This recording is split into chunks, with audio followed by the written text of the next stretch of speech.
Welcome to this new lesson. तो हम जो है इलेक्ट्रोकेमिस्ट्री शुरू करेंगे। तो इलेक्ट्रोकेमिस्ट्री फ्रेंड्स क्या होता है? इलेक्ट्रोकेमिस्ट्री में हम बेसिकली फ्रेंड दो चीज़ें स्टडी करते हैं। पहली क्या स्टडी करते हैं? हम ये स्टडी करते हैं कि एक स्पॉन्टेनियस रिएक्शन है, एक स्पॉन्टेनियस केमिकल रिएक्शन है फ्रेंड्स। तो वहाँ से जो इलेक्ट्रिकल एनर्जी कैसे प्रोड्यूस हो रही है, ठीक है। एक तो हम ये पढ़ते हैं कि कोई भी केमिकल रिएक्शन हो रही है तो उसमें से फ्रेंड्स इलेक्ट्रिकल एनर्जी जनरेट हो रही है, तो ये हम पढ़ेंगे। दूसरा हम पढ़ेंगे कि इलेक्ट्रिकल एनर्जी की मदद से कैसे कोई रिएक्शन करवाई जा सकती है। हमको दोनों स्टडी करने हैं। तो ये जो दोनों हैं, ये दोनों मिलकर क्या बनाते हैं? ये मिलकर बनाते हैं फ्रेंड्स इलेक्ट्रो केमिस्ट्री। ठीक है, समझ गए आप कि पहले में हम क्या पढ़ेंगे कि केमिकल रिएक्शन से इलेक्ट्रिकल एनर्जी कैसे जनरेट होती है, और दूसरे में हमको पढ़ना है कि एक जो इलेक्ट्रिकल एनर्जी होती है उससे रिएक्शन कैसे करवाई जा सकती है। ठीक है, तो ये सब हम पढ़ेंगे। इससे पहले हमको कुछ बेसिक कॉन्सेप्ट क्लियर होने चाहिए। ऑक्सीडेशन क्या होता है, रिडक्शन क्या होता है, ऑक्सीडाइजिंग एजेंट, रिड्यूसिंग एजेंट। ठीक है, तो ये देखिए आप, ऑक्सीडेशन क्या होता है फ्रेंड्स? जैसे कि ये एटम है, अगर ये इलेक्ट्रॉन को लूज़ करेगा, अगर ये इलेक्ट्रॉन को लूज़ करेगा, यहाँ दो इलेक्ट्रॉन निकल गए, तो क्या होगा? इसके ऊपर दो पॉजिटिव चार्ज आ जाएगा। क्यों आ जाएगा? क्योंकि एक एटम में प्रोटॉन और इलेक्ट्रॉन होते हैं, ये दोनों मिलकर एटम को न्यूट्रल बनाते हैं। जो प्रोटॉन होते हैं वो न्यूक्लियस में होते हैं, और जो इलेक्ट्रॉन होते हैं वो कहाँ होते हैं? बाहर जो शेल में होते हैं, न्यूक्लियस के बाहर जो शेल होते हैं उनमें। अब दो इलेक्ट्रॉन अगर निकल गए तो जो पॉजिटिव चार्ज दो है वो ज़्यादा हो गया। क्यों? क्योंकि पहले प्रोटॉन और इलेक्ट्रॉन इक्वल थे। इसलिए क्या होगा फ्रेंड्स, यहाँ पे जिंक के ऊपर टू पॉजिटिव चार्ज आ जाएगा। ठीक है, इस प्रोसेस को हम बोलते हैं, we call this process oxidation बोलते हैं फ्रेंड्स, ऑक्सीडेशन बोलते हैं। ठीक है, इतना क्लियर हो गया आपको। अब क्या होगा, अगर मान के चलो जैसे आपको पासपोर्ट बनवाना है तो आप पासपोर्ट एजेंट के पास जाओगे। ठीक है, तो पासपोर्ट का जो एजेंट होगा वो आपका पासपोर्ट बनाएगा, खुद का तो नहीं बनाएगा। इसे ऐसे ही क्या होगा कि मान के चलो जैसे ये दो इलेक्ट्रॉन दिए, अब अगर ये प्रोसेस ईजी करनी है तो उसके लिए कोई ऐसा होना चाहिए जो दो इलेक्ट्रॉन ले ले। सपोज़ यहाँ पे क्या है, कॉपर 2+ है, और कॉपर 2+ ने दो इलेक्ट्रॉन ले लिए और क्या हो गया, कॉपर बना लिया।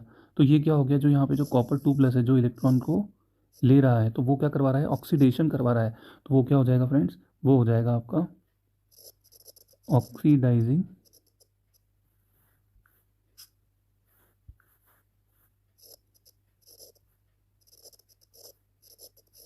वो हो जाएगा फ्रेंड्स ऑक्सीडाइजिंग एजेंट।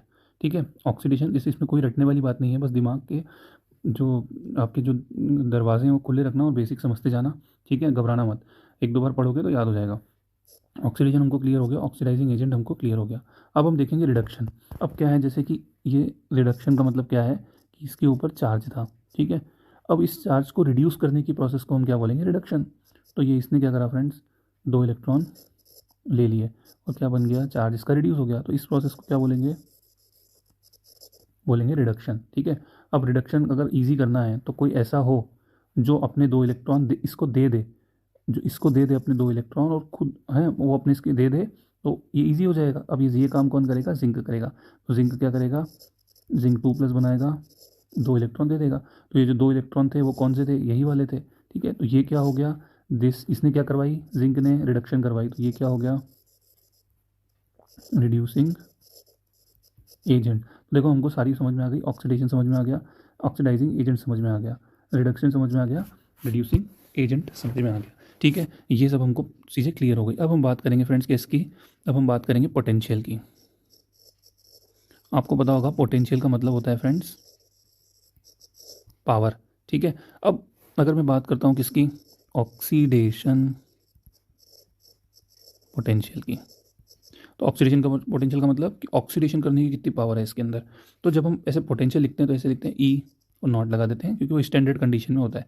अभी उसको मैं बताऊंगा आपको, या अभी आप समझ लो ई लिखना है खाली और ऐसे नॉट लगानी है। ऑक्सीडेशन पोटेंशियल मतलब ऑक्सीडाइज क्या कर रहा है वो, उसकी ऑक्सीडाइज होने की पावर। तो ऑक्सीडेशन अगर हम रिएक्शन लिखते हैं तो कैसे लिखते हैं फ्रेंड्स, जैसे कि ये जिंक था, फिर क्या हुआ, जिंक 2+ बना, फिर इसने दो इलेक्ट्रॉन निकाले, तो ये जो था ये ऑक्सीडाइज हो गया। पहले क्या था, जिंक था, तो यहाँ जो पहले होगा वो लिख दो, ऐसे लगा दो, बाद में जो था वो लिख दो। तो ये अगर आप ऐसे लिखोगे तो ये क्या कहलाएगी, ऑक्सीडेशन पोटेंशियल। ठीक है, तो जिंक की जो ऑक्सीडेशन पोटेंशियल होती है वो कितनी होती है फ्रेंड्स, वो कितनी होती है फ्रेंड, ज़ीरो, इसको कलर चेंज करते हैं, वो होती है 0.76 वॉल्ट। मतलब आप देखोगे कि इसकी जो ऑक्सीडेशन की पोटेंशियल है वो कैसी है, पॉजिटिव है, मतलब इसके पास पावर है। क्या पावर है कि ये जो है इलेक्ट्रॉन दे सकता है, ये खुद ऑक्सीडाइज हो सकता है। ठीक है, तो ये पावर है इसके पास, हमको इतना समझ में आ गया। अब अगर रिडक्शन पोटेंशियल की बात करें फ्रेंड्स, रिडक्शन पोटेंशियल का मतलब क्या है, अगर सीधे शब्दों में कहूँ तो पावर टू गेन इलेक्ट्रॉन्स।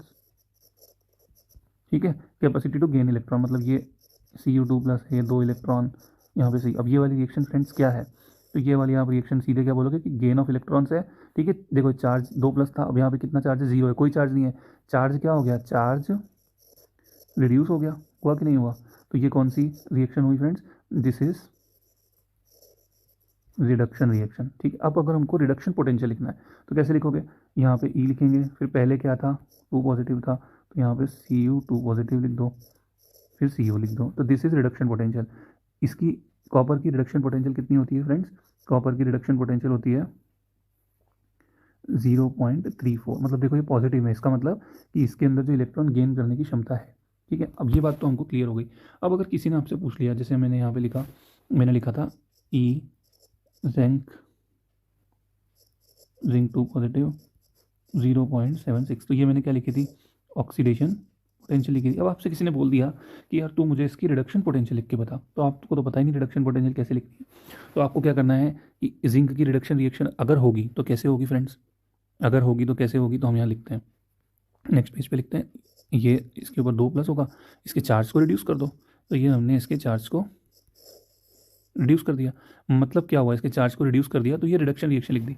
अब हम इसको लिखना आना चाहिए, तो मैंने आपको बताया जो पहले होगा, जो पहले क्या था वो लिख दो, तो ये जिंक 2+ पहले था, ये लिख दिया, फिर ऐसे लगाया, ऑब्लिक लगाया। अब ये जो हमने क्या लिखा, रिडक्शन पोटेंशियल, अब ये कितनी आएगी, देखो ये मैंने जो लिखा था, पहले जिंक था, जिंक 2+ बन गया, चार्ज बढ़ गया, मतलब ये ऑक्सीडेशन है, तो ये क्या है, 0.76 है। जो रिडक्शन पोटेंशियल होती है वो जस्ट अपोजिट होती है, तो यहाँ पे क्या हो जाएगी, माइनस का 0.76। अब देखो कमाल की बात, यहाँ पे क्या था कि जिंक से जब जिंक 2+ बनता है तो पॉजिटिव था, इसका मतलब इसके पास पावर थी, लेकिन जब ये जिंक 2+ से जिंक बता रहे हैं हम इसको रिडक्शन, इसके पास नेगेटिव आ गया, मतलब इसके अंदर रिड्यूस होने की पावर नहीं है, इसके अंदर कौन सी पावर है, ऑक्सीडाइज होने की पावर है। ठीक है, तो ये हो गया। अब अगर कॉपर की लिखनी है रिडक्शन पोटेंशियल, तो कॉपर की तो हमने लिखी हुई ही थी। ठीक है, तो ये 0.34, तो Cu2 पॉजिटिव, अब कितनी 0.34। अब आप ये दोनों देख के बताओ, अगर आप ये दोनों पोटेंशियल देखोगे तो पहली बात तो ये कौन सी पोटेंशियल लिखी हुई है, तो ये क्या है फ्रेंड्स, ये रिडक्शन पोटेंशियल है। ये फ्रेंड्स क्या है, रिडक्शन पोटेंशियल है। और रिडक्शन पोटेंशियल आप जो लिख रहे हो, तो इन दोनों को हम कंपेयर कर सकते हैं। अगर मैं एक की ऑक्सीडाइजेशन पोटेंशियल लिखूंगा, दूसरे की रिडक्शन लिखूंगा, तो कंपेयर थोड़ी कर सकते हैं। अब हम कंपेयर कर सकते हैं। अब अगर आपसे किसी ने पूछ लिया कि ये दोनों को देख के बताओ कि दोनों में से कौन सा, किस में रिडक्शन हो सकता है, कौन ऐसा है जो अच्छा इलेक्ट्रॉन को गेन कर सकता है, तो आप क्या बोलोगे कि सर ये वाला है, क्यों, क्योंकि इसके अंदर पॉजिटिव है और ये नेगेटिव है। अब अगर आपसे किसी ने पूछ लिया कि बताओ विच इज़ बेटर रिड्यूसिंग एजेंट, अब आप थोड़ा सा, आपका यहाँ पे थोड़ा सा सिर थोड़ा सा भारी हुआ होगा, ठीक है, क्योंकि मेरा हो जाता था। अब आपसे पूछा क्या है, रिड्यूसिंग एजेंट, तो रिड्यूसिंग एजेंट का मतलब क्या होता है कि जो दूसरे को रिड्यूस कर दे, मतलब इलेक्ट्रॉन दे दे। तो इलेक्ट्रॉन देने में कौन माहिर है, यहाँ पे ये माहिर है। ठीक है, क्यों, क्योंकि इसकी जो है नेगेटिव है, मतलब ये इलेक्ट्रॉन लेने में नेगेटिव है तो देने में पॉजिटिव होगा। और अगर कोई पूछेगा ऑक्सीडाइजिंग एजेंट, तो ये वाला बेटर है। तो आपको ये सब देख के, ये खाली डाटा देख के आपको आंसर देने आने चाहिए कि which is better reducing agent, which is better oxidising agent. ठीक है, किसके पास रिड्यूसिंग पावर है। अब मैं अगर हाँ ऐसे पूछ लेता हूँ कि which has more reducing power, ठीक है, कहने का मतलब वही है कि which is better reducing agent which has more reducing power, मतलब कौन इलेक्ट्रॉन डोनेट करके सामने वाले को रिड्यूस कर सकता है, तो ये जिंक, जिसकी जो रिडक्शन पोटेंशियल नेगेटिव है। ठीक है, ये थोड़ा इसीलिए मैंने आपको ये पहले लेक्चर में समझाया, बिकॉज ये टर्म्स थोड़े कंफ्यूजिंग हो जाते हैं, बट आप इसको लिखोगे, सोचोगे तो सब समझ में आ जाएगा। Okay, thank you so much. अगले लेसन में इसके क्वेश्चंस देखेंगे, फिर आगे देखते हैं क्या क्या करना, आगे हमको गैल्वेनिक सेल पढ़ना है वो देखेंगे।